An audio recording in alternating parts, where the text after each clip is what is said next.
say.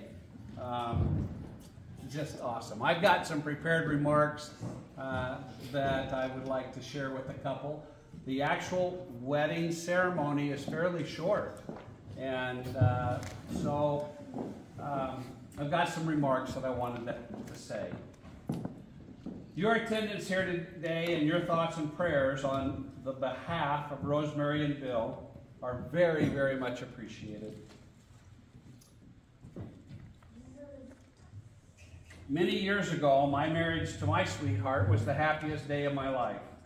And after all these years, I can honestly say that my life has only gotten better with her by my side. As you are aware, this is not to say that marriage will not present some challenges and difficulties along the way, but working through them together while exercising patience has brought me greater joy and happiness than I ever imagined. I hope the two of you will be able to say the same thing throughout your marriage and celebrate many wonderful anniversaries in the coming years. Falling in love is a powerful thing. There have doubtless been more books written, more movies made, more songs sung about love and falling in love than about any other topic. Finding a person to love is the ultimate treasure hunt. It is a wonderful experience. Bill, you have captured Rosemary's heart, and Rosemary, you have captured Bill's heart. Herein is a mutual victory and a mutual surrendering of hearts. Today we are gathered to witness the union of Rosemary Hernandez Perkins and Bill McClymans. But before we perform the ceremony, I would like to give you some counsel in hopes that it will be useful as you journey through this life and through your marriage. Marriage is not just a social contract between a man and a woman. It involves God as well. Bill, I would counsel you to remember that your priority in this relationship is with the Lord, then your relationship with Rosemary, and then your relationship with your children. Nothing should get in the way of these relationships. Not a career, not friends, not hobbies, nothing. Never forget the wise counsel given by the Lord in Doctrine and Covenants, section 42:22. Thou shalt love thy wife with all thy heart, and shalt cleave unto her and none else. Rosemary, I would counsel you the same. Make your relationship with the Lord first, Bill second, and the relationship with your children third. You will both be held accountable for those relationships and your priorities. Now let me share some wise counsel from others as you begin this new relationship. Communicate your expectations effectively and often. After many years of marriage, I received the following wise counsel from a trusted counselor. He said, listen to understand, not respond. It changed my life. Communicating expectations where trust and love prevail, and then listening with your heart to understand will change your life for the better. Listen and appreciate each other's opinions and differences. Sometimes seeing a situation from the other person's point of view is difficult. However, with humility and kindness, you can work together to solve problems in a manner that accommodates both of your needs. Talk, talk, talk. Learn each other's native language and become proficient in speaking it. Communicate about everything. Small talk matters. Talk about how you spent your day and what you're interested in. Big things matter. Talk about how you spend your money, what your innermost desires are, and what your future goals are. Be transparent in your marriage. It's simple advice, but sometimes hard to carry out. While dating, it is natural to put your best foot forward and hide the personality quirks struggles and challenges that you are not proud of, which you have a hard time sharing openly. But a marriage cannot thrive on secrecy and acting. The truth is that the two of you are each other's best therapists. No one should know you better than your spouse. A therapist once asked me who I thought knew their spouse better, a newlywed couple or a couple that had been married for 30 years. His answer surprised me. He said the newlywed couple knew each other better because they've been dating and they were learning about each other. As you grow older, you develop interests, likes and dislikes, and unless you are communicating often and staying transparent with each other, the relationship will drift. I know of no better way than to keep the relationship fresh than to date frequently. Take time away from the world to be together and renew your relationship. As you do so, new perspectives will come and your love and appreciation for each other will blossom. Do not get caught up in routines. That means that you should avoid taking each other for granted. Be spontaneous. Create memories. Cognitive therapists and neuroscientists say it is about creating memories than the actual passage of time for success in long-term marriages. The little things matter a lot.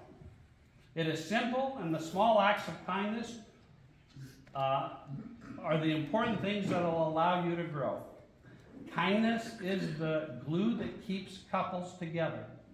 Research has shown that kindness, along with emotional stability, is the most important predictor of satisfaction and in a marriage.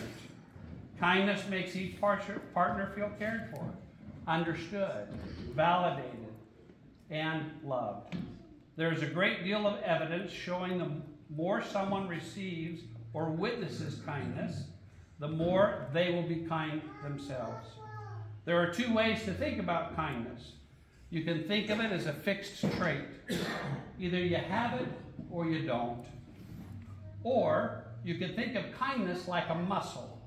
In some people, that muscle is naturally stronger than in others, but it can grow stronger with everyone if you exercise it. I like to think about kindness as a muscle. One must exercise it to keep it in shape.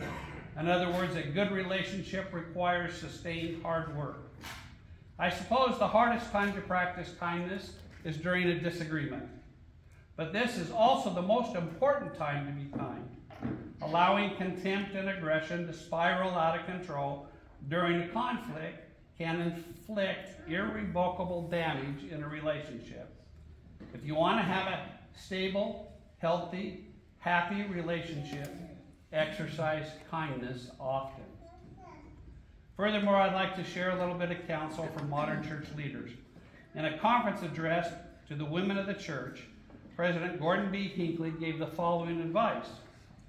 You are hoping to catch the perfect man. I have yet to see one who is perfect.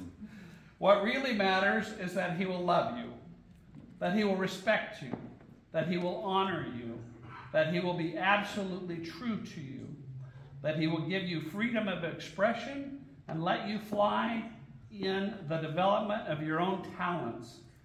He is not going to be perfect.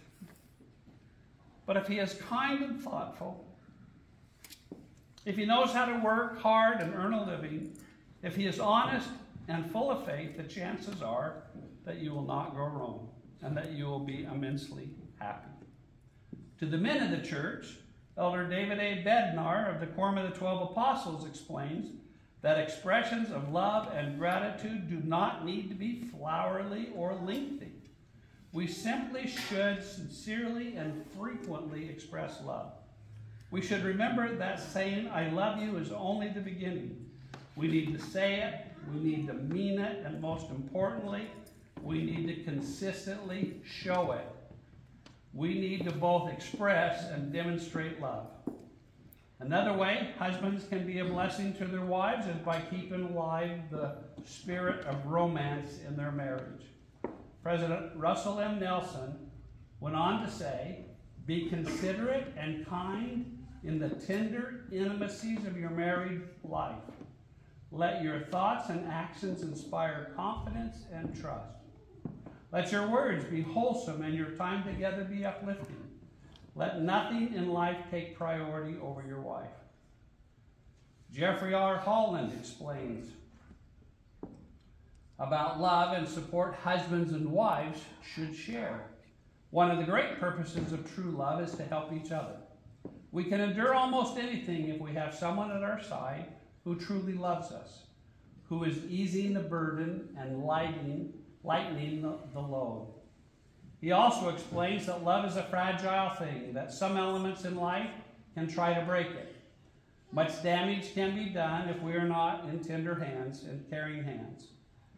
To give ourselves totally to another person, as we do in marriage, is the most trusting step we take in any human relationship. It's a real act of faith. Faith all of us must be willing to exercise, and if we do it right, we end up sharing everything. All our hopes, all our fears, all our dreams, all our weaknesses, and all our joys with another person. One of my favorites, actually, which I think is very appropriate, is when Gordon B. Hinckley quoted the columnist Jenkins Lloyd Jones, who said, "Anyone who imagines that bliss is normal is going to waste a lot of time running around and shouting that he's been robbed." The fact is, most beef is tough. Most children just grow up to be people. Most successful marriages require a high degree of mutual toleration. Most jobs, more than often, are dull. Life is like an old rail journey. Delays, sidetracks, smoke dust, cinders, and jolts, interspersed only occasionally by beautiful vistas and thrilling bursts of speed. The trick is to thank the Lord for letting you have the ride.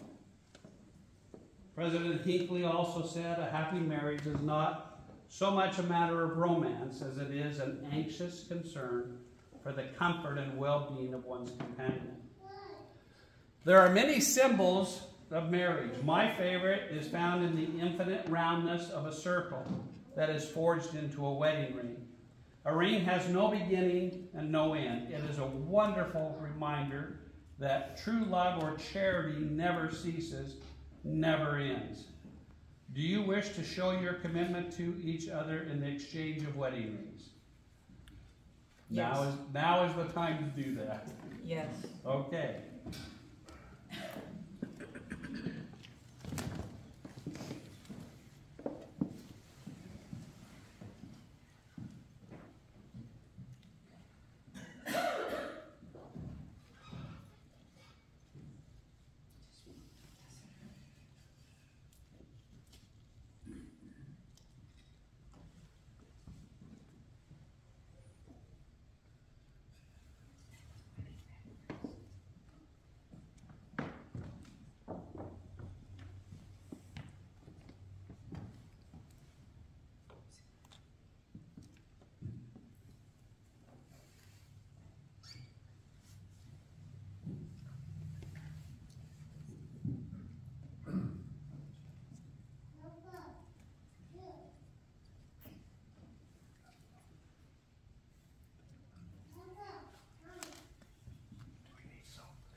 Okay, you've taken each other by the hand. That is wonderful. William David McClymonds and Rosemary Hernandez Perkins You have taken one another by the right hand in token of the covenants you will now enter. Are you guys right? Is that right, Dan? It is. All right, we got it right. That you enter into the presence of God and these witnesses. William David McClymans, do you take Rosemary Hernandez Perkins as your lawfully wedded wife? And do you of your own free will and choice covenant as her companion and lawfully wedded husband that you will cleave unto her and none else, that you will observe all the laws, covenants, and obligations pertaining to the holy state of matrimony, and that you will love, honor, and cherish her as long as you both shall live? Yes, I do. Rosemary Hernandez Perkins, do you take William David McClymans as your lawfully wedded husband?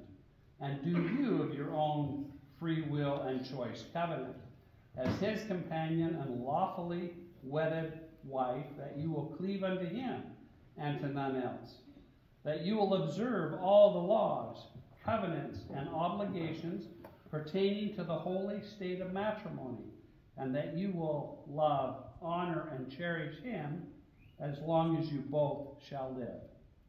Yes.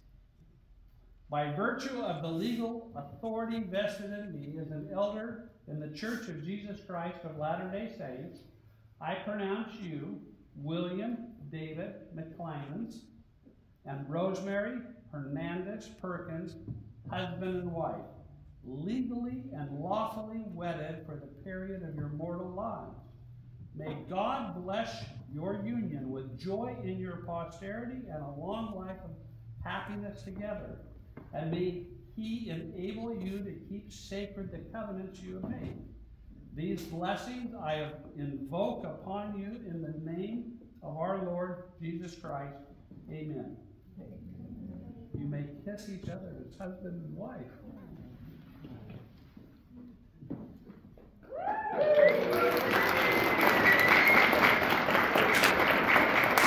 This concludes the marriage ceremony. You may now come forward to congratulate the newlyweds, Mr. and Mrs. McClymans.